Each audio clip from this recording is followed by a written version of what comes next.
Great tonight. Breaking news. Chase Briscoe and his number 19 team received an L2 levels points penalty after the Daytona 500. How big of a setback is this for Briscoe? Formula One hosted a preseason launch event called F175 Live. Did this event live up to all the hype, and should Formula One bring it back in the future? Logan Sargeant's racing career is up in the air after a cryptic departure from his sports car racing program. Will Sargeant race elsewhere, or could he be calling it a racing career? Hello to all of our viewers watching here in the United States and around the world. Welcome to Grid Tonight, your weekly motorsports news program. I'm Kobe Lambert, and with me are Joshua Birch from JB Motorsports and Matt White from Grid Endurance Performance Index. We encourage everyone to interact with us in the chat, support us through Super Chat, and visit gridnetworktv.com for our latest content. Really happy to get the website up and going this year. If you haven't seen it already, I encourage you to go check out Matthew Bro's NASCAR recap of the Daytona 500, and he'll have those coming to you every single week this racing season. And I apologize why we're about 20 minutes late coming on the air, but we had some major breaking news drop right at 5:30 p.m. Eastern time here in North Carolina. And Josh, I'll let you take it away with our breaking news tonight. Yes, thank you, Kobe. Ever so nice of Motorsports Series, to think of us right before we're going on air. They drop big, huge breaking news that we have to cover. So, moments before we were scheduled to go on the air this evening, NASCAR issued a L2 level penalty to Chase Briscoe and his number 19 Joe Gibbs Racing team. After NASCAR took the number 19 Toyota back to the Research and Development Center in Concord, North Carolina, they discovered modifications to the car's rear spoiler. As a result, Briscoe was docked 100 driver points, 100 owner points, 10 playoff points, and crew chief James Small was suspended for the next 4 Cup Series races. Joe Gibbs Racing was also fined $100,000 before the penalty. Briscoe had 33 points and had 10th in the points standings. Now Briscoe will fall to dead last in the standings with negative 67 points. This is a huge blow for a driver who won the pole for the Daytona 500 and was looking to establish himself early with Joe Gibbs Racing. The photo taken by Alejandro Alvarez from NASCAR Digital Media. Well. We can't even get to Wednesday as everything's sorted. Matt, how does Chase Briscoe and the number 19 team recover from this huge setback so early in the season, and especially after a strong Daytona Speed weeks? Well, good evening, Josh. Good evening, Kobe. Hello, everybody. Big breaking news. Literally, as Kobe said, right as we were about to hit the button to press go on the show. And it comes with this. So, how do they recover? Well, they're in a hole straight away. I know he's in a prime ride at the 19 team, which you would suggest on form pecking order should be a lock to the playoffs. Who knows? If it isn't, then he doesn't win. Then he's really in a very deep hole early. If he has gets involved in an early crash this week at Atlanta, that's exactly what they don't need. Another super speedway coming up. Then we've got COTA, of course, so road course or full proper racetrack. So it could struggle there for a point score. But big news. I think the biggest news of this, apart from the fact that the points deduction, is that James Small is going to be sitting at home for 4 weeks and not being at the racetrack. Gives them very much less time to gel this new combination of crew chief driver. That could take a severe hit that we won't see immediately, but we may see rolling through the spring and into the summer. So real big penalty for the 19 team, the pole winning car, as you said, to be really in the hole this early in the season in terms of the point score. What was it, minus 67 or 87, whatever it was you said. So 67. So big news. We combined have got more points in the Cup Series this year than Chase Briscoe. Yeah, it's quite funny, isn't it, if we entered right now?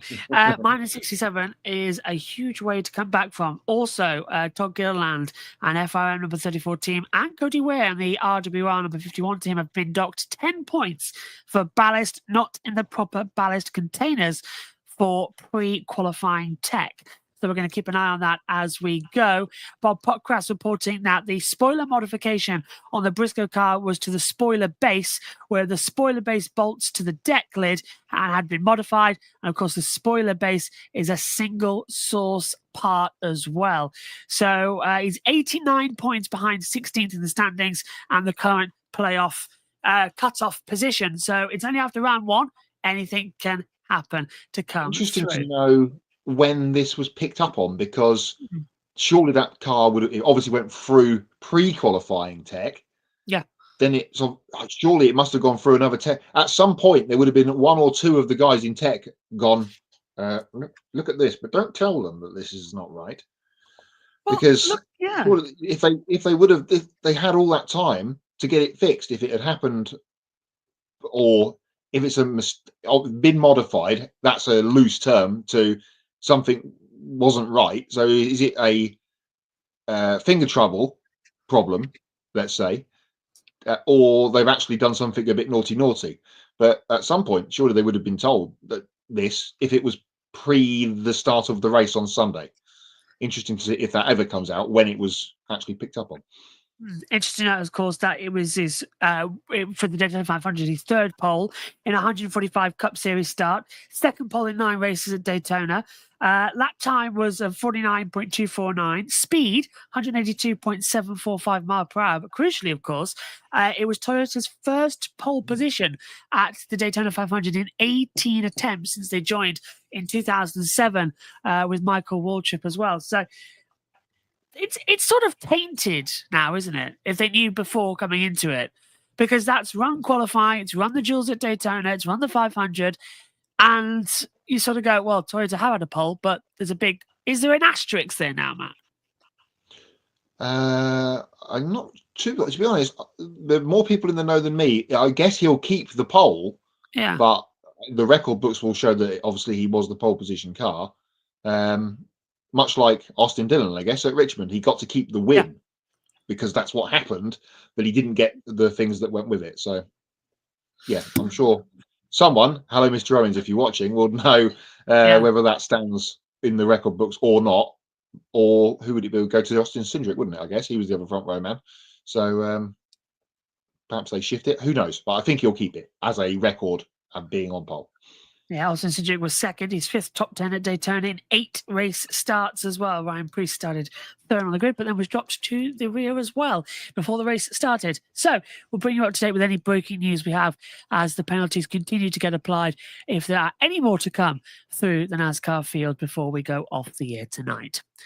F1 launched its 75th season yesterday evening at the O2 Arena. All 10 teams were given 8 minutes to launch their cars and liveries ahead of preseason testing in Bahrain next week.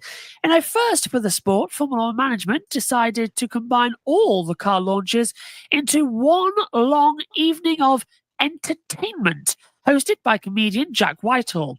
More F1 relevant presenters, Laura Winter, Lawrence Barretto, and Bravo were on hand to conduct the team launch interviews.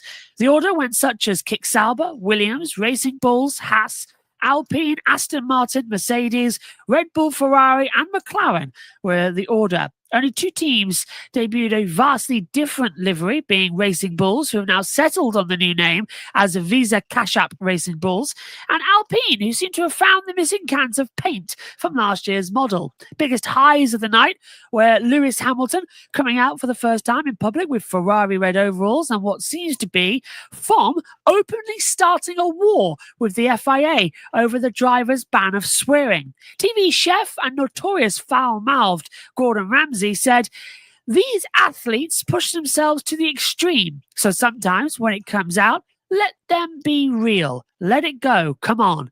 They're risking their lives every time, traveling over 200 miles per hour. So if the bleep hits the fan, at that moment, the microphone was cut off." I do think they rather set him up there. He was on the table with the big boss, Stefano Domenicali. FOM did, however, pay tribute to Pirelli, who will have their 500th Grand Prix this season at Zandvoort, and the FIA, to which the crowd showed their displeasure with boos. Also being booed was Christian Horner and to some extent Max Verstappen, the world champion, and his new teammate Liam Lawson being the only drivers who were not interviewed on stage. So, Kobe, starting with you on this one. Where is he? He'll pop in a second. There he is. Hello, Kobe. There he is. Hello. Hello. So after seeing the first ever combined season launch, what did you make of it? Was it successful? And do you think that Liberty Media will repeat this in 2026? Yeah, Josh, yesterday I actually started watching some of it when I was at work yesterday when things got really slow, and then I didn't get to finish it, but I went back and looked at it again. I was thinking they need to do this again. Like this is something that I think really has long-term potential. I know this is just something that they were going to do because it is the 75th anniversary season, but I could see this becoming an annual event. And instead of, the teams announcing that they're different launches all over the place. I know this is probably easier for you, Josh, with your own channel, because you don't have to keep a calendar and be like, this team is going to launch on this day and this team is launching on that one, or you just get it all at once and then you can just take it in from there, and it makes it a lot easier on everyone who's covering the sport. So you don't have to cover all of these different launches. You can just get it in one place. So I like that aspect of it. And then also I like how it was presenting, through a little bit of humor in there. Remember towards the beginning, they were asking George Russell if he and Maxie, made up with the rivalry and hot war awards that we saw towards the end of last season. I thought it was a nice touch there. Add a little bit of humor and fun into the equation, and then just seeing how the cars were presented, and then interviewing all of these big names in Formula One. I thought it was a really great event, and I think it definitely lived up to the hype. And really excited to see what they're going to be able to do in the future if they do decide to bring it back. I think it would be in their best interest to bring this back, because right before the F1 season, you get a little taste of the action, and then it just leaves you wanting for more. So getting really excited for Australia. And I'm also going to touch on a few other things you added there, Josh. Like seeing Gordon Ramsay there. Can you imagine seeing Gordon Ramsay in an event and him not using a swear word? If he didn't use a swear word, I would actually be very, very surprised, and I think something is wrong with him. So I thought it was really funny that he said what he said, and then FIA getting booed, deservedly so, as I'll say, given all the turmoil we've been in, especially with the FIA president. Not really surprised that Christian Horner received some boos as well. Yeah, because this is where we are with all of this. But the point is, Max Verstappen and Liam Lawson, the only two drivers not interviewed. I think that's a very interesting thing right there. Not really sure what that's all about, but all in all, I thought it was a very successful event, and I would definitely support them bringing it back in the future. And Adam Limmery says that he liked the F175 launch, and it was cool to see legends like Sir Jackie Stewart, Nigel Mansell, and Mario Andretti attending as well. Yeah, it was definitely a wonderful event. What do you think, Matt? Well, pros and cons, I feel like, to this event. It was decent. I mean, they could have just lined all the cars up in an echelon on a big stage and spoke to the drivers in order, the order that they did, and then gone whoosh and pulled the sheet off. Here's the car. It's not the car. It's last year's car with this year's livery on it, which basically was the deal. But they all have their own themes, I suppose we should call them. I guess they all got given a allotted time. Do what you want. Some of the VTs were pretty good. Some of them were pretty poor. Good to see Fernando Alonso getting his spoon out with the old "You've seen the best livery" of the evening, so you can enjoy the rest of your evening, or the best car, whatever it was he said. So good to see the Fernando Alonso spoon of churning things up. He's back for 2025, throwing one in there.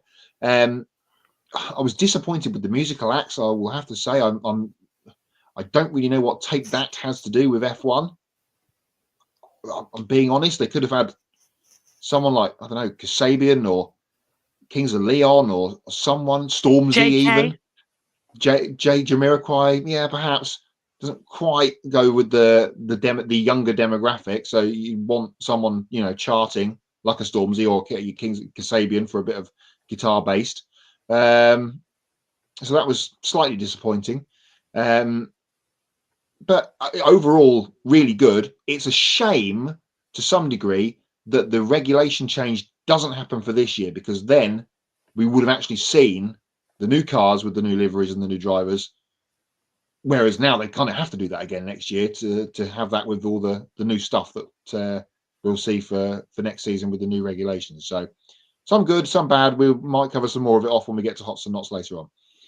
Oh, we're definitely covering some of it when we get to Hots and Knots later on. I can tell you that right now. There's a lot there that I've got lined up as well under certain BS as well. I'm still thinking of one for, the annoying one. We'll get to that later on. But looking at the new cars for 2025, we've combined all 10 cars onto the screen now. So many of teams have kept the same design and livery as last year's car.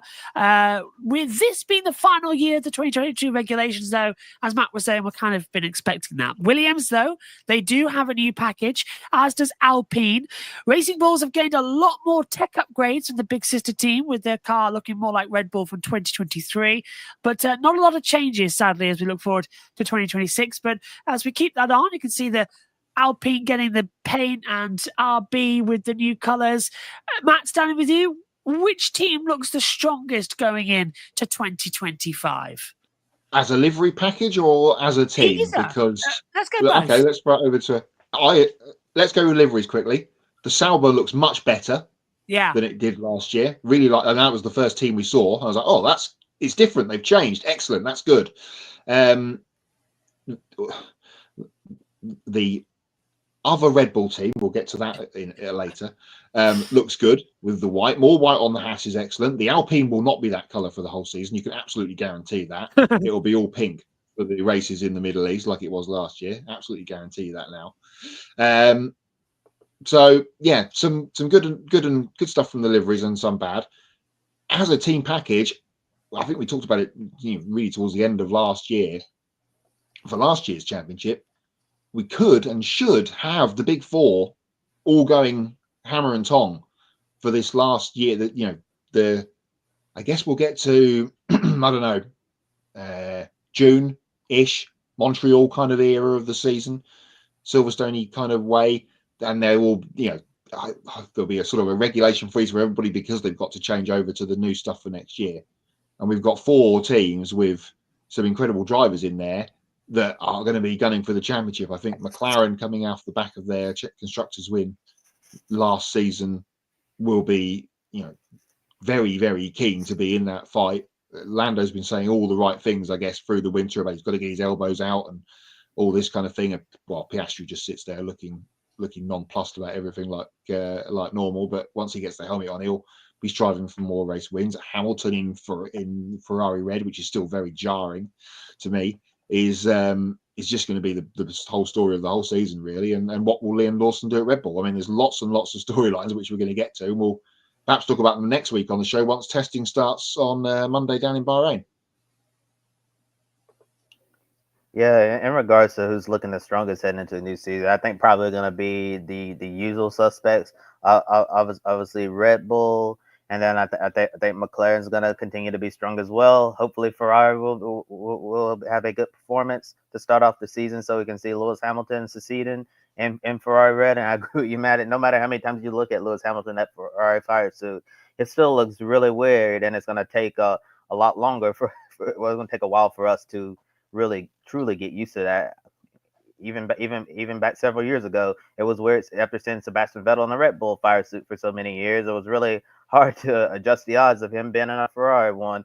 Yeah, so that's one exciting change that we're going to be looking forward. But some of the teams that struggled in 2024, I wonder how much progress they're going to make in 2025. Can Kick Sauber 1 year before they switch to the Audi factory Formula One team? Are they going to be able to make any progress? But I'm not really sure about that. And then Racing Bulls, the name change once again. And I have to say the Racing Bulls livery definitely has to be one of my favorites.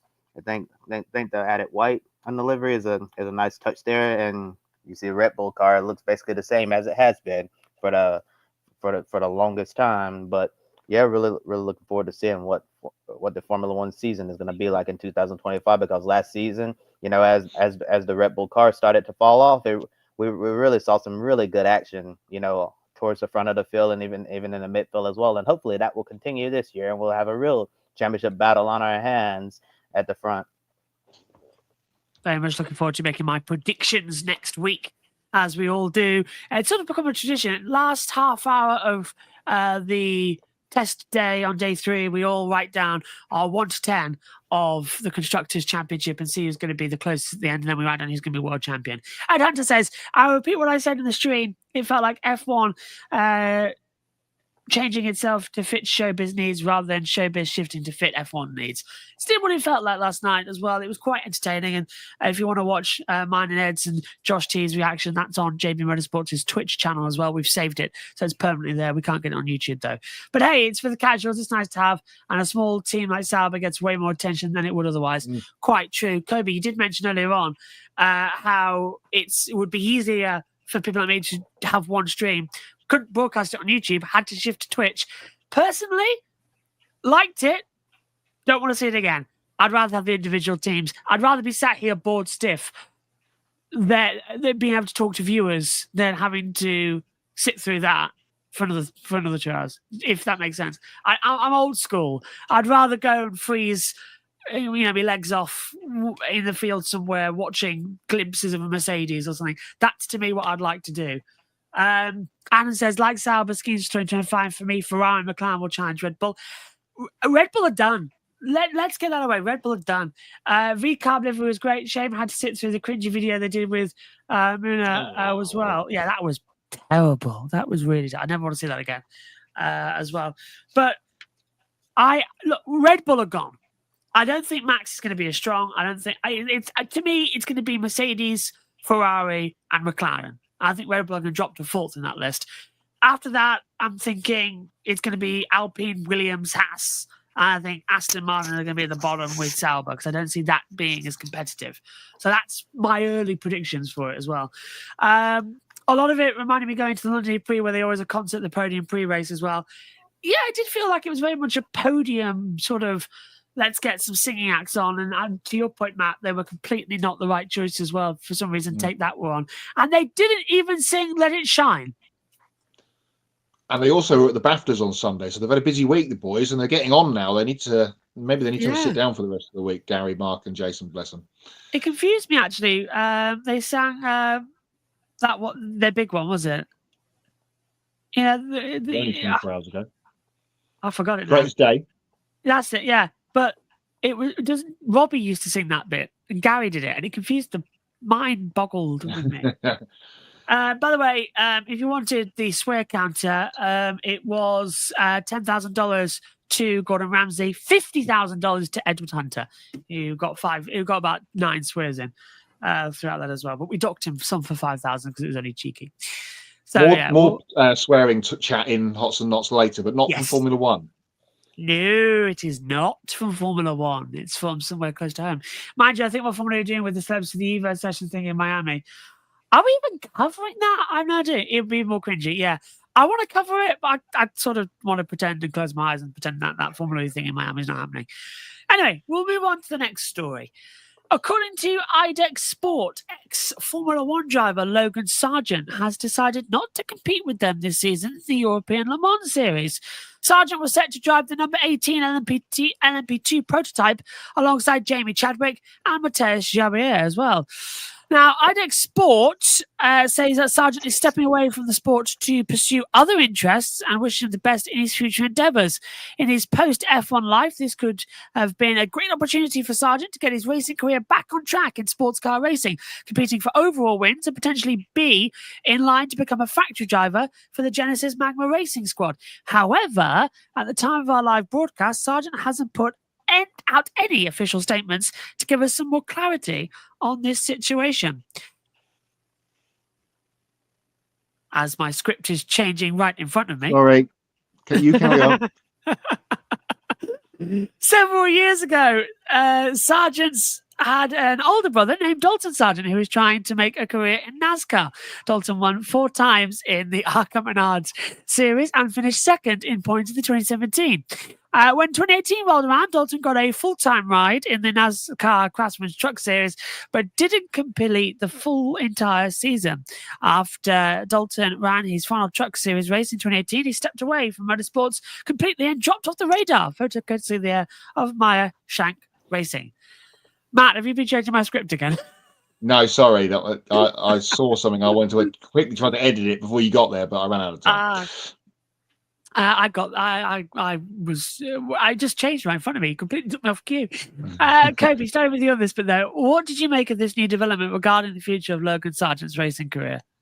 To be honest, I don't really know what to make of it. The only thing we got is that short little statement from his, I guess now ex LMP2 team in the European Le Mans Series, and that was it. All it said that he's just stepping away from the sport. I actually want a little bit more clarity on that. I was hoping by the time of our show that Logan would put out a statement on his Instagram or on his website, but we've heard absolutely nothing from Logan. I appreciate it at some point that he come out and clarify, what does it mean stepping away from the sport? Does it mean I'm stepping away from the sport for now, to focus on other areas of my life? Or is this stepping away from the sport like I'm done, I'm retired, I'm going to go on into a different adventure outside of motorsports? And you mentioned his brother Dalton Sargeant. I remember watching Dalton when he was coming up in stock cars, thought he had a lot of potential, did really well in the ARCA Menard series, and then moved up to the NASCAR Craftsman Truck Series. And then he obviously had, your traditional rookie season of highs and lows, and he definitely had some highs. I thought if he had got another year in the Truck Series, he could do some really great things in NASCAR. But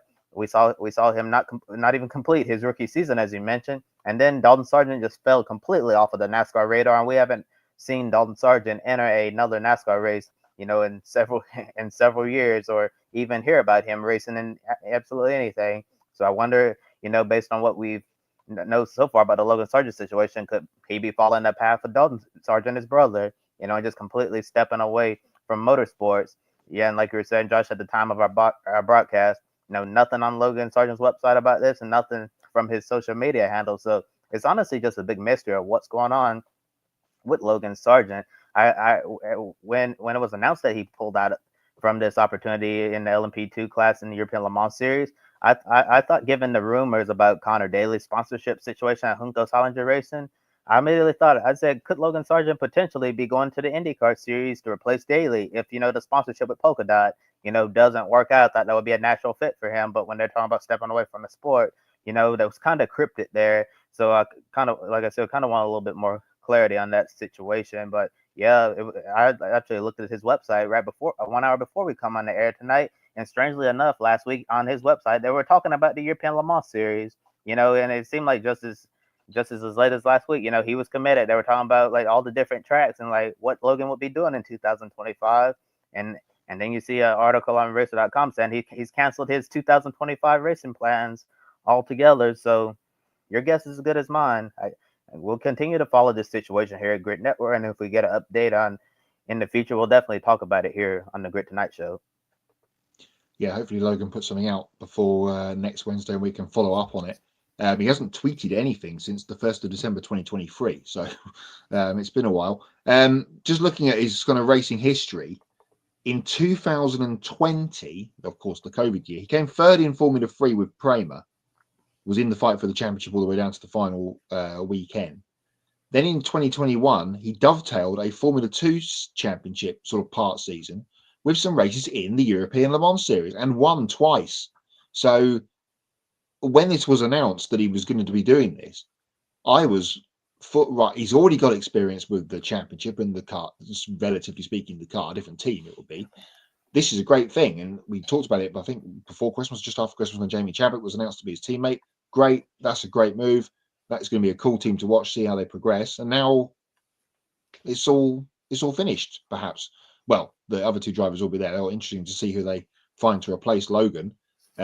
Former British Formula 3 champion and Le Mans winner Nick Manassian is the team boss at IDEC Sport. So he's got plenty of contacts around the paddocks. So it'll be interesting to see who they can find to replace Logan. But as you say, KB, perhaps there's more to this story than meets the eye, and he has been touted to go elsewhere and pick up a ride maybe back in the North American market rather than in Europe. So interesting one to follow that. And as you say, we'll bring any more news on it when and if we get something. Sorry, Josh, I really didn't want to turn you into Ron Burgundy there by editing the script just before you said something. I was thinking that a little bit as well. I was expecting just to start reading something. It is true what they say, by the way. We go off our script so much on the auto cue that if it changes, your brain goes dead. You really sort of get sucked into the auto cue. It's okay, Matt. We'll get you back one day as well. I'm just going to wait until you'll do hots and knots and bites below it. Okay. With the NTT IndyCar season kicking off next weekend on the streets of St. Pete, the final seat on the grid has now been taken. After losing his seat at Ed Carpenter Racing, Rinus VeeKay has a new home. He'll drive the number 18 Honda for Coyne Racing for the full season. VeeKay got his first taste of DCR last October when he participated in an off-season test at Indianapolis, and he also got time in the car earlier this week at the Sebring pre-season test. He said it makes him proud to see his name among the drivers competing in IndyCar for a 6th consecutive year, and he feels delighted to end the winter with this news. The photo courtesy of Coyne Racing. I hope Dale's okay there with the plaster on his head there. I slipped up the stairs a few days ago and knocked the old noggin and scraped the leg as well. I don't ask how somebody falls up the stairs. I still don't know how I did it either. But in the past, we've seen drivers overachieving with this team and end up giving a more competitive seat with a different team as well. Can Rinus VeeKay sort of do the same and just sort of show us what we all know he can do? I feel like he can. I think I mentioned it when we said he wasn't getting back with Ed Carpenter. Too good to be left on the sideline, Rinus VeeKay. We've seen some impressive runs from him on both the oval and the road course at Indianapolis over the last few years especially, and some other results elsewhere. And I think he'll be a great fit for that team. Doesn't bring the massive budget that some other drivers perhaps might do, but sometimes you've got to take the fastest guy in the room. And Dale Coyne has done that. He's obviously worked some avenues of funds to get this deal done. And good to see the Dutchman back on the grid and perhaps with a point to prove after losing his seat with ECR at the end of last season. Yeah, I think Rinus VeeKay definitely is going to have a lot to prove, especially to his old Ed Carpenter Racing team. And we know, in years in the past, Rinus VeeKay had an opportunity, to go elsewhere, probably to a better team, but he decided to stick around and, stay loyal to Ed Carpenter Racing, and he was hoping to keep that seat into this year, but unfortunately, things didn't work out that way, and they ended up going, with Alexander Rossi and Christian Rasmussen for the full season. That left VeeKay on the sidelines. It's not ideal, announcing your plans literally, like 1-2 weeks before you're about to start the season. But this is traditionally when Dale Coyne, gets his driver lineup together right before the season. And it's also good that VeeKay has had time in this car before. You mentioned Josh last year, October at the Indianapolis Motor Speedway, to meet Dale Coyne, and to prove himself to the team then. And then the preseason test that just happened in the last couple of days at Sebring. That was also very important for him to start meshing with the team once we got the deal confirmed and all of that. But I would not be surprised if Rinus VeeKay continues to trend of drivers at Coyne Racing who outperform the equipment and then end up earning an opportunity elsewhere. And in recent memory, I can think of some drivers who were at Coyne Racing and ended up moving on from from this team. One that comes to mind, David Malukas. He overperformed with this organization, and then he signed with Aaron McLaren, who he actually never got to race for because he ended up, I believe, breaking his wrist, and then and then a whole bunch of other things happened like that. Got with Myra Shank, and then had to sign with AJ Fort Racing, and so it worked out for David Malukas there. So I saw Roman Grosjean when he entered the IndyCar Series. He started with Dale Coyne, really overachieved, got a big opportunity with Andretti Global, and then the multi-time IndyCar champion, Alex Palou. He started off his career with Coyne Racing. Look where he is now. He has multiple Astor Cups, and he's won quite a handful of IndyCar races. So there's been a lot of drivers who started off their career with Coyne Racing and end up being perfectly fine in the NTT IndyCar Series long term. And other drivers I'm thinking of, Santino Ferrucci was also at Coyne, and so was Sebastian Bourdais as well. So history shows if you can shine with Coyne Racing, maybe, just maybe, you'll get a bigger team knocking on your door. And I think that can potentially happen for Rinus VeeKay. And as I mentioned, while he was at Ed Carpenter Racing, bigger teams looked at him, but he chose to stay loyal. I think this time around, if a bigger team comes knocking, Rinus VeeKay is probably going to open the door, answer, and serve them dinner. Rule of thumb to everybody: don't come to the commentary box wearing flip-flops and put them in front of a heater. Burning rubber smell. Disgusting up here right now. Ugh. If it was smell-o-vision viewers, I would deeply, deeply apologise. Okay, moving on to our next topic. Starting this weekend. Oh, here we go again. It's going to be a rant, Matt. I hope you're ready. Starting this weekend at Atlanta Motorsports Speedway, Kyle Busch will return to the NASCAR Craftsman Truck Series. Busch will compete in 5 races for Spire Motorsport. He'll be in the number 7 Chevrolet at Atlanta and Charlotte. Then he'll be in the number 7 Chevrolet at North Wilkesboro, Nashville, and Watkins Glen. Last year, the 39-year-old experienced his first winless season in his full-time Cup Series career, but he won twice last year in the Truck Series at Atlanta and Texas. Busch said he enjoyed the process of evaluating the team's equipment and being a mentor to their younger drivers. Yep. Trying to make a career in NASCAR, graphic courtesy there of Spire Motorsports. Go on. Yeah. It's the key word there. Younger drivers. Younger. Don't go back to the junior series if you're already in the Cup. Every time. It's one of my big selling points. It really frustrates me. Why go back? Why? You don't go back to Formula 2 or Formula 3 unless you're Roberto Merri or Julian Palmer or Roman Grosjean. If you're good, you go up. It's just really right. Okay, so we all know how I feel about Cup drivers as well competing in the lower series. I feel like I'm on the Daily Show right now. But Matt, could a Truck Series win be a good moral boost for Kyle Busch after he struggles in the Cup Series with Richard Childress Racing as well? First thing I thought when I saw this news break yesterday was Josh is going to love this. Bushwhacking is back in 2025, as Ben would say. Also on that graphic, I just want to point out that the word winningest is on there. It's not a word. Most successful driver in Truck Series history, in terms of victories, would be the better way of phrasing it. But he's back. He did Atlanta last year, I feel like, in this spring race from memory, as well, was his first run in the Truck Series with Spire. So kind of history repeating. He had a good run on Sunday until the craziness of the end of the 500, which we may get to a little bit later on. Kobe says he won at Atlanta. He seems to remember. And then, of course, almost won the Cup race too, with that 3-wide finish with Ryan Blaney and Daniel Suarez. So,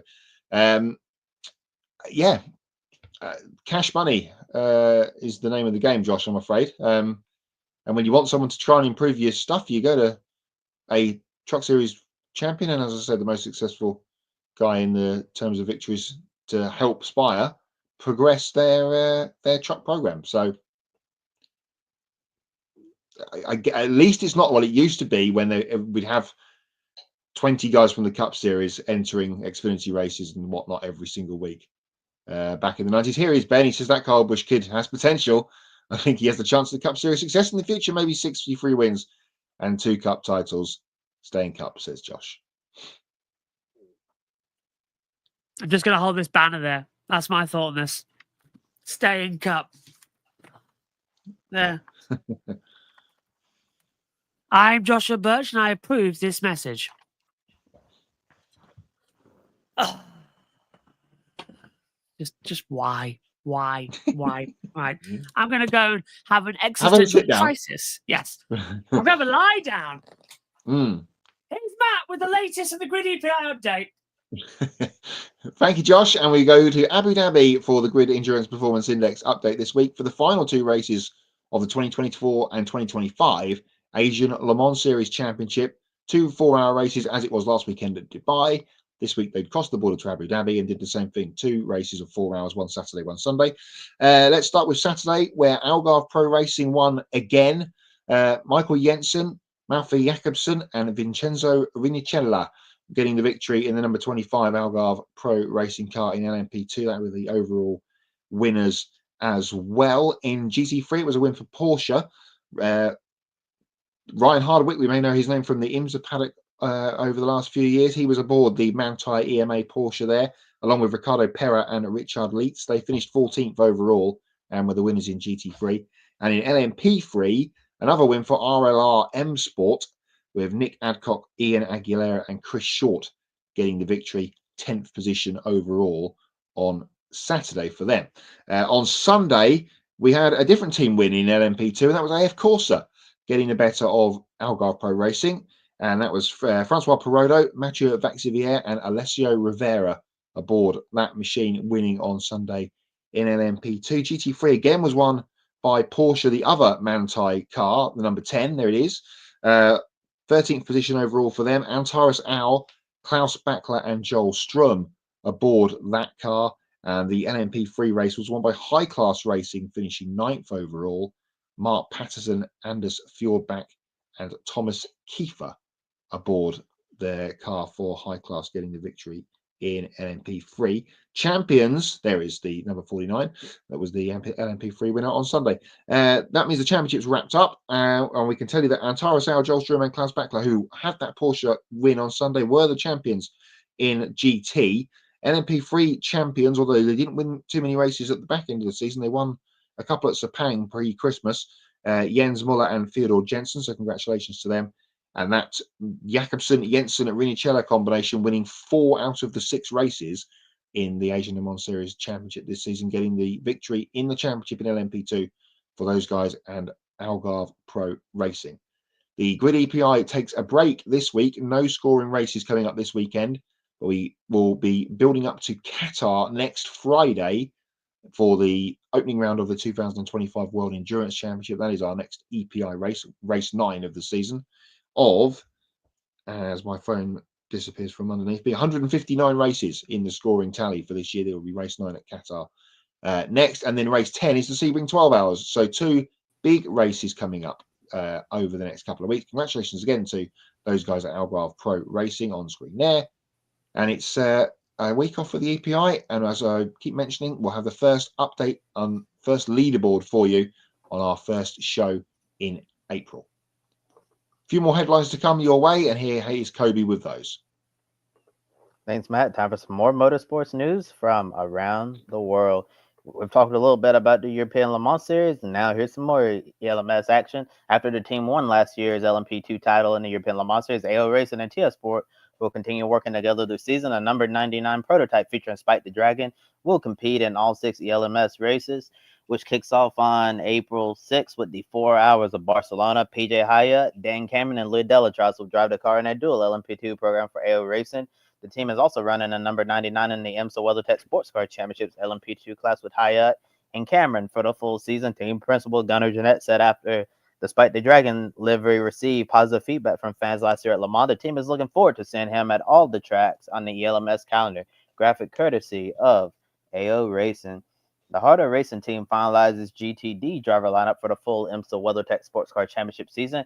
Casper Stevenson and Tom Gamble will drive the number 27 Aston Martin in GTD, while Zachary Robichon will complete the lineup for the Michelin Endurance Cup races. However, Stevenson will compete in every IMSA race, while Gamble will only compete in races that don't conflict with his WEC Aston Martin Valkyrie Hypercar program. Speaking of the WEC, the team will also fill the number 27 Aston Martin in the LMGT3 class. Robichon will run full-time in the WEC alongside Mattia Drudy and team principal Ian James. Photo courtesy of the Harder Racing team. Grammy Award-winning singer Pitbull announced that he's ending his partnership with Trackhouse Racing, effective immediately. In a statement, he said over the past 5 years, they've made history by introducing NASCAR to a new audience, and added that it's been a true honor. Team owner Justin Marks said that this is a great business story because Pitbull took a chance to help build the Trackhouse brand when his team started up with no guarantee of success. Marks added, now that the team has scaled up and brought in new partners, Pitbull has been rewarded for the impact that he's made. Also, Mark said that this was a great investment on both ends, and they're excited to see what Pitbull does next in his career. Photo courtesy of Trackhouse Racing. Hendrick Motorsports is bringing back the number 17 HendrickCars.com Chevrolet to the NASCAR Xfinity Series for 16 races. The lineup will feature all 4 Hendrick Cup drivers and rising young talent Corey Day. Now 2-time Daytona 500 champion William Byron will run Xfinity races at COTA and Charlotte. Alex Bowman will make one start in the Phoenix Spring Race, while Chase Elliott will run Darlington. Kyle Larson will make an appearance in 2 Xfinity races at Homestead and the Bristol Spring Race. However, Day will be behind the wheel for the majority of the schedule and get 10 Xfinity races. We'll see Day driving the number 17 Chevrolet in the Martinsville Spring Race, Texas, Nashville, Sonoma, Iowa, the Bristol Fall Race, Charlotte Roval, Las Vegas Fall Race, the Martinsville Fall Race, and then the season finale at Phoenix. Adam Wall will serve as the crew chief. Team owner Rick Hendrick said he's pleased to continue sponsoring the Xfinity Series entry because it has helped drive significant traffic to HendrickCars.com and supported the broader goals of the Hendrick Automotive Group, graphic courtesy of Hendrick Motorsports. And that's all of the headlines I have for this week. Now I'm going to throw over to Matt for everyone's favorite game, Pick a Winner, as the Repco Supercars Championship kicks off its season very soon. Certainly does, and it starts on Friday.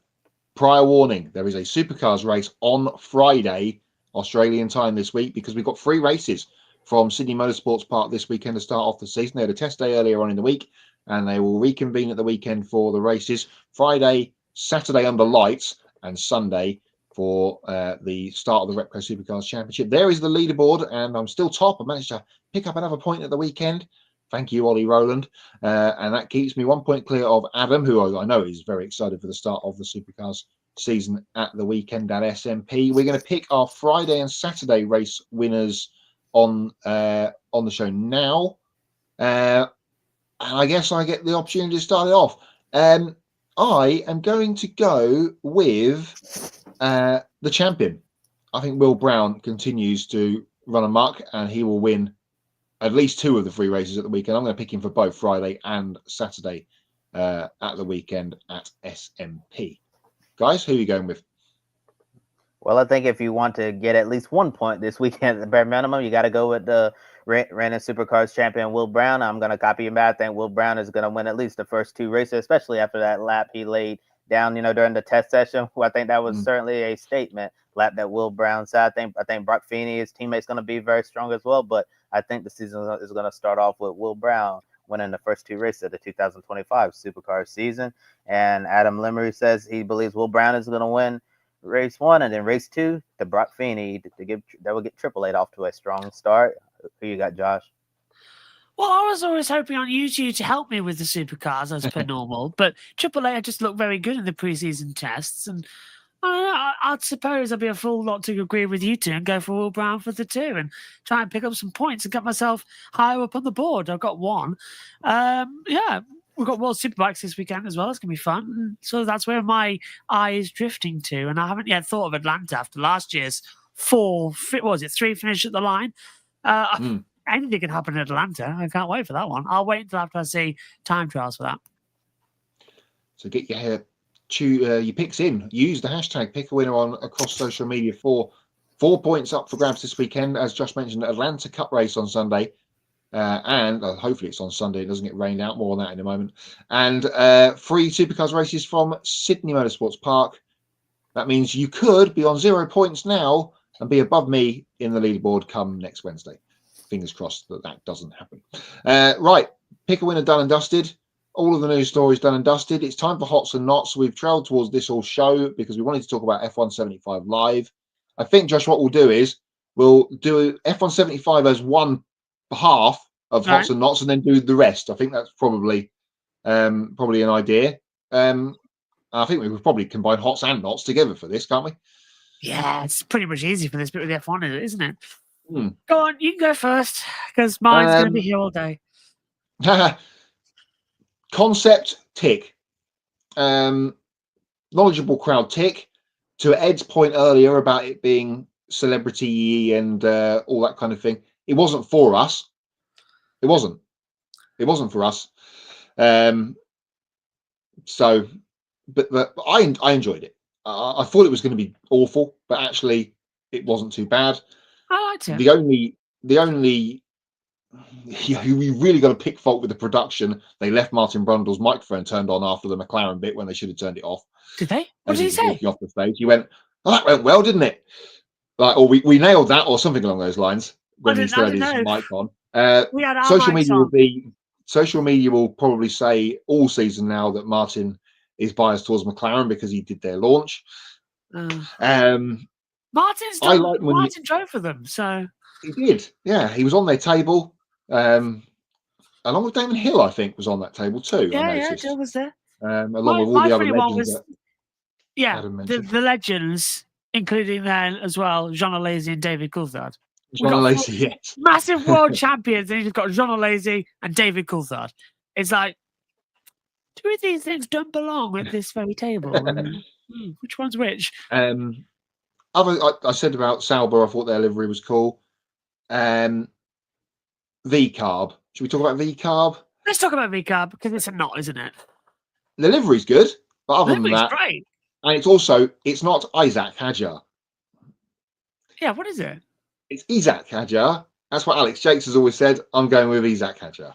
Isaac Hadjar. And they were calling him, unless he's decided to change the name or change the pronunciation of his name to everybody. But it just caught my ear that they were calling him Isaac rather than. Oh, okay. Whatever. I'll have to. But the whole name thing, the drumming in of the name thing, was a bit pointless. That's only because they told call them Yuki that RB. he's. Yeah, they said last year to Yuki, "Oh, you're going to be with RB next year," and he thought, "Red Bull, fantastic!" No, Yuki, you're going to be with Visa Cash Up RB. And he went, "Oh, right." And it was then they went, "Yeah, we need to change the name. This is getting ridiculous." So it's what it's been. Have I got proof actually? While you're searching for that, another cool thing, I quite enjoyed that the rookies, and there is a crop of them, of course, that the rookies get to do that as their first sort of F1 proper thing. Your Bortoletto, Behrman, Hadjar of the world. Their first exposure to the world as an F1 driver was at the O2 in front of all those people and the big TV audience, which I thought was kind of cool for them. That one just says Rab. Hang on. Rab. Here we go. Pit lane map from Abu Dhabi. I'll hold it up. Rab, next to it, it says Racing Bulls. So it was on the official FIA entry list of the pit lane last year, it was Racing Bulls, which means it's always been Racing Bulls. So RB And will probably continue to be that too. Yeah. I would have thought. I mean, what? That was weird. I hit the mic, sorry. But I knew I had it somewhere. Last year it was VCAR, but it was Racing Bulls. It's always Racing Bulls. It's RB or just RB. Yeah. Do we speak about now what we have basically what we've done is we've shot the Duke. That's what we've done. That's what we've done. We've shot the Duke. And we're now in a war because, yes, Mohammed Ben Stupid Face, as I would now be referred to him as, because everybody seems to hate him, he's banned this swearing lark across the whole of the FIA, not just Formula One, every sport. Matt's going to get onto that later. Mm-hmm. So what does FOM do at the first opportunity? They take the mick. And they get the bear here. Yeah, they get the most notoriously well-known swearer on the planet to swear and cut the mic off. I mean, come on! We knew that was coming. We knew that was happening. So what we now have is FOM declaring open war with the FIA. That was first blood. We've shot the Duke, ladies and gentlemen. I can't wait to see what this year's going to bring. Yeah, interesting. And the whole of that Jack Whitehall's sort of preamble at the beginning, before we saw the Sauber car come out, was kind of based around the Max and George beef from the end of last season. And no swearing, of course. The swearing stuff. So interesting that they would continue to bring it up when everybody's laughing at it and them being the FIA. And that happened. And Christian, they did Christian and Max. Yeah, they did. Right. That was my next point. Was Red Bull? We talked about VCARB. It's a good job that we didn't.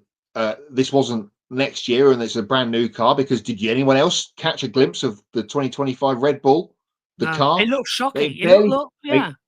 They didn't talk to the only drivers that didn't get talked to by their team principal or someone interviewing them at the end of the stage. And we barely saw the car. No, hardly. The car culture video was that was just the truck driving from I mean, he got from Milton Keynes to London very quickly. Yeah, to be The fair, M1 must have been very clear. yeah, I did on think, that my day. friend, when it was leaving and everyone was going, "Oh, I can see the truck," I did think, has Matt White written this bit?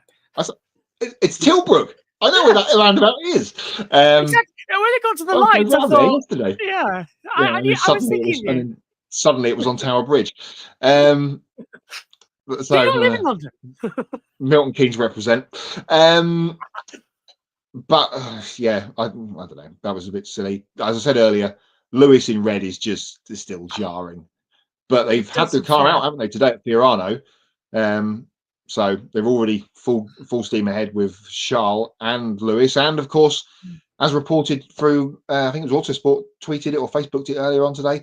Charles is 3-2 up in the game of the really important battle of the season, which is Lewis versus Charles at chess. It's good, isn't it? They were playing yesterday on the phone. My other not was Brian Tyler, his DJ set for Alpine. I like my dance music. I like my house music. Just because that was plugged in and the lights were flashing doesn't mean it was doing anything. And it went on for far too long. Breaking news again. A reminder across the bottom of the screen: Chase Briscoe penalty from Daytona. Joe Gibbs Racing are appealing said penalty as expected. So that's just come out while we've been gossiping. I mean, that DJ set, nobody knew it was Brian. We didn't know. Actually, we couldn't side hustle by the looks of Google. I checked earlier on. And the image that's going to be burned into my brain full of time is Flavio Briatore with the lights on, looking like he's high as a kite in the middle of a nightclub, going. It was hilarious with the glasses on as well. It was fantastic. I mean, it's meme quality city. I think we're going to see that a while. But I didn't like the Aston Martin Bond stuff. It didn't work without a Bond, and he's currently, Bond's currently. Well, indeed, and the potential Bond was there. Of course, Idris Elba was in the audience. So no, Martin Brundle. Martin Brundle, sorry. As a concept, thought it actually was good, and they've got something to build on to do it again next year if it's at the O2 or elsewhere, I guess. Yeah, let what Red Bull did, let the fans stream it. I had it on Twitch only. It really annoyed me. But it got lots of traction, so that's what they wanted out of it, I guess. Right. I haven't got a Danica knot. She hasn't done much. Sorry. There you go. There's Danica. I haven't got a knot, but there's her bingo card for this week. She's kept quiet. She must be hibernating with, she's due to hatch soon. It's nearly time for the spring. What's hot? Repco Supercar season opener. Helio finished the top 5 in the ARCA race at Daytona. Cletus McFarlane in the ARCA booth. The F1 season around the bend. Yeah, it looks quite good coming up. But that's my knot of the week. A certain Helio Cash Neves, who had not a baptism of fire. He had an absolute witch burning happen to him at the weekend. They destroyed him, and that was unfair. He could not get a break. Poor Helio. Yeah, it was. I think he was a bit unlucky to get caught up in his accident in the duel on Thursday. But I mean, that ARCA race, I was following it on Twitter on Saturday afternoon. My goodness me. They got what Fox wanted. It had over 1 million people watch it on Fox on Saturday. But what an absolute cluster of a race careful. Castro Neves getting wrecked after the checkered flag by someone that hadn't realised that the race had finished. You were nearly 10,000 downs there, my friend. You nearly. No, I was close. More on that in a second. If anybody on this team does swear live on air, by the way, we are going to be keeping a separate chart with $10,000 and see who ranks up the most at the end of the year. Joe's swear jar going on. That was quite funny, actually. Should we talk about swearing? Before I go back to Daytona, let's talk about swearing. Adrian Formo at Rally Sweden at the weekend. He made a mistake, which he owned up to at the end of the stage by he didn't have his helmet strap tightened up properly and had to stop in the stage, tighten his helmet, and probably cost himself a podium. in the overall grand scheme of things. And he got to the end of the stage. They asked him what happened, and he just said, "I bleeped up." And now he's bleeped up even worse because he's now got to pay $50,000 for his troubles. First person to be hit with the money fine from the FIA. He even beat Dan Tinkton to the punch, which I was very, very surprised at. Dan get away with it as well for swearing in Saudi. How did he get away with it? I'm going to say this right now. There will be 2 presidents who won't reach the end of their presidency at this rate. I cannot see this continuing. The FIA is very quickly becoming a joke. And I am fearing that we're going to start seeing people say, "Goodbye, we don't need you." The World Championships can run the World Championships themselves. If the FIA lose the respect of the series they cover, if all the series leaves, the FIA can't afford to start fresh championships. They're not allowed to. The only reason it's called the FIA World Endurance Championship, the FIA World Rally, FIA Formula One is because those series pay the FIA to run the series. They could very easily ask any other motorsport organization to run those championships, or dare I say, form their own. Well, indeed. And there's plenty of people that have worked for the FIA that are now out of a job that could then go and work for Formula One, for instance. It's not hard. No, it's not. It's interesting. It's going to be a very interesting year. The Formula One World Championship, of course, is that title, and the title of World Championship. You have to pay the FIA $8 million a year to get it, but it's owned by Formula One. And so it would be still a World Championship. The FIA, in many regards, are at risk of becoming pointless. So, yeah, that's going to be an interesting year. But as always, Mohammed Ben Sulayem is the biggest knot of the week. I have one more, which is we need to do something about the NASCAR schedule. It's too long. Time. No. But it is. We have to, and if anyone says that the global weather patterns are not changing and global warming is not a thing, just look at the last few years of the Daytona 500 in the second week or third week of February. It's just puddles and rain, showers and thunderstorms and wind and all sorts. If you're going to have that race in this portion of the calendar, can we put it in April, please? We need to. Something needs to happen. Because I know they got massive numbers on Fox on Sunday because it got pushed to prime time, and that's great for them. Yeah, we got 10. Was it 10 laps in before that caution? They moved it forward an hour, and we still only got 10 laps in. Yeah, when Trump was there too. As Mr. Owen said on our very small portion of actual commentating on the race, because as the race got stopped at Daytona, Mr. Owens' power went out at his house.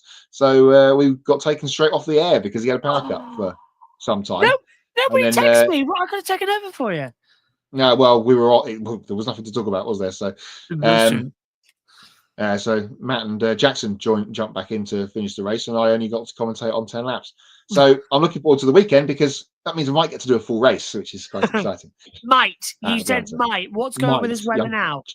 No, just something will happen, won't it? Oh. Much like last season, the weather follows the Cup Series trucks around the country. So JT has now got a weather page on our system, by the way, with the radar. That's how much we've anticipated it for this year. It's raining outside the booth now. It's just started as I sit here too. So maybe the gods are listening to me. Oh dear, it's going to be interesting. What's not the bottom of the NASCAR Cup Series? Ryan Preece for Daytona. Oh yeah. How did he do it twice? Yeah. Shame that car wasn't a Trackhouse car, really, because then it would have looked like a MotoGP bike with its big wheelie that it did. Scary crash, really scary crash. Also, the knot was the I guess Ben and Brandon covered this on Encore, but the non-throwing of the yellow, I thought was that was ridiculous at the end of the race. And also, they probably I was expecting them to throw the yellow for Riley Herb's spin through the grass as they took the white flag. Yeah, what a save that was, by the way. Enjoyable race all round, but as normal, as Denny said on his podcast, if you haven't heard that this week, just we line up for 200 miles, and after 170, everyone loses their minds. So that happened yet again at the weekend, and will continue to happen.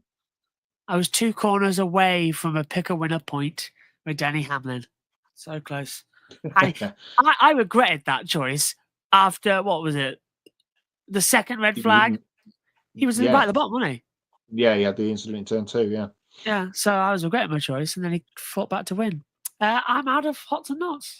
Yeah, I think I am too. Big weekend coming up then. Atlanta, supercars and superbike from Phillip Island as well. The knot of that going into the weekend is that Johnny Ray's broken his wrist. And they have to do a mandatory pit stop, let's not forget. Oh, and they have to do the mandatory pit stop. We talked about that a few weeks ago, didn't we? That they've got mandatory pit stops in the 2 long races at the weekend because Pirelli can't make a tyre go race distance. Where have we heard that before? I'm looking forward to stepping into the booth for the first time. I was there last year at the British Grand Prix, arguably not for supercars. I have to admit, for superbikes, sorry. I was not in the superbikes paddock. Well, I was, but I didn't spend much time there. I was fully in with the WCR camp with Maddie and Simon and Lizzie and Mallory and everyone, and I was fully there experiencing that. So I was very limited on superbikes, but I've been massively helped. Getting up to speed. I feel confident, ready to go. I'm looking forward to the British Grand Prix as well. It's at Donington Park again. But yeah, I'm looking forward to it as well. And I've been just because I've got people on WhatsApp now in phone call conversations. I've been seeing things about the Paddock Show coming up, which looks absolutely fantastic. But Michael Hill, who's running the Paddock Show, he's over there doing a number of races, going to be joining in the box for some of these. And so is Lizzie Whitmore. Lizzie can't do this weekend, though, because she's testing, and it's at 5 a.m. in the morning, and that's unfair on her testing as she turns to road racing this year. So, yeah, I'm looking forward to it. It's going to be a lot of fun. Are you going to be gracing the booth for some World Superbike races? We will see, won't we? Once we get through. Not this weekend, but we'll see what happens. The next round is the end of April. It's not till the end of March, I feel like. 40 mile. Yeah, that's a good one. Big break for World Superbike to get them back from Australia. And if you're a bike fan, it's all now on TNT Sports. So yes, they've changed their Twitter handle and everything. Yeah. So this weekend, it's all on TNT Sports 2 in place of what MotoGP would be, which I think is okay. But I'm vastly hoping that the 2 Eurosport channels become TNT Sports 5 and 6, because we're going to need a lot more channels. No, hasn't. That's not been mentioned. If they're going to keep them and we go to TNT 5 and 6 or whatever. We're going to have to, because otherwise we've only got 4 TNT channels for all that content. And they can't all go. It's like Sky even now have Sky Plus, but they've got individual channels. We're going to have to do something. Ideally, I'd like to see a TNT Sports bike page. That's what I'd like. Like an actual channel. Yeah, well, yeah, I'd say that's unlikely. But this time of year when we've got now, this is very parochial. I have to admit, this is very UK based. When there's rugby on, football on, bikes on, skiing at this time of year, which Eurosport are hugely on, and of course we've got the Winter Olympics coming up this time next year, which will be on TNT/Eurosport, whatever, next year along with the BBC. So yeah, let's hope they do something with that, because otherwise it's going to be lots of Discovery Plus streaming going on. I've got a feeling I'm going to have to fist fight Matthew Owens for some of the bobsleigh stuff and the luge and the skeleton. We're sort of going around there, but we'll get to that next year. I'm looking forward to that, actually. That's going to be on the extra channel as well, my extra channel. Even I've got 3 channels now as well. And our second channel is becoming the bike channel, so it's getting mad. Okay, we've rambled enough for this one. Thank you, Matt. Thank you to Kirby as well. Taking a look at our upcoming schedule as well. Sunday, Grid Live wrap-up. That is 90 minutes after the NASCAR Cup Series race at Atlanta. Monday, our Grid Encore is at 7 p.m. Eastern, recapping the trucks and Xfinity races at Atlanta as well. Please continue to subscribe to our YouTube channel. Thank you very much for helping us reach 1,500 subscribers. Now we're inching closer to our next milestone of 2,000 subscribers. You can hit the bell icon to get notifications so you'll always know when we go on the air, and you can follow our social media platforms and visit our website, gridnetworktv.com. You can take 5 minutes to invest in the Grid Network through Patreon. You can join Colin, Mark, Deshelle, Robin, David, and Matthew, who invest each month in the Grid Network. And we encourage you to join these fine folks to help us keep us on the air. Once we hit $500 per month, we can afford to send our team to the track more often and continue to grow our media outlet. The link to all of that is in the video description.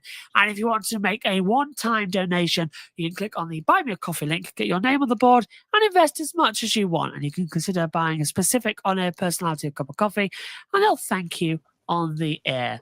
For Kobe Lambeth and Matt White from Grid Endurance Performance Index, I'm Joshua Birch from JB Motorsports. Thanks for watching. We'll see you next time. Goodbye.